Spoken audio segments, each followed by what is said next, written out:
সুধী দর্শক মণ্ডলী সবাই কেমন আছেন? আজকে আমরা চলে আসলাম ভাওয়াল রাজবাড়ি থেকে 1 কিলোমিটার দূরে অবস্থিত ভাওয়াল রাজ শ্মশানেশ্বরী, যেটাকে ভাওয়াল রাজ শ্মশান বলে সবাই চিনেন আর কি।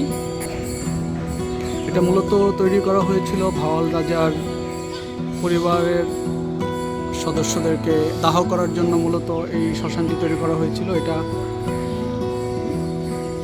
গাজীপুরের একটি ঐতিহ্য এবং বাংলাদেশ প্রত্নতাত্ত্বিক নিদর্শনের একটি উল্লেখযোগ্য স্থাপনা।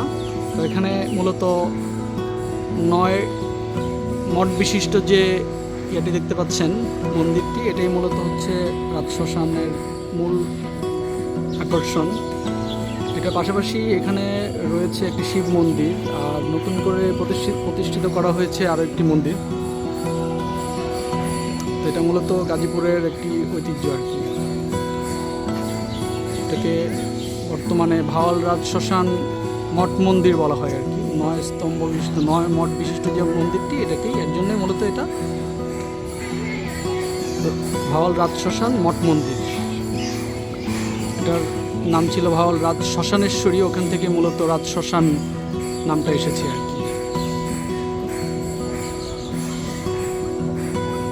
আশা করব আপনারা সবাই এটা দেখতে আসবেন। এটা একটি উল্লেখযোগ্য স্থাপনা এবং ভাওয়াল রাজার একটি নিদর্শন আর কি। গাজীপুর অবস্থিত ভাওয়াল রাজবাড়ি থেকে 1 কিলোমিটার দূরে ভাওয়াল রাজ শ্মশান।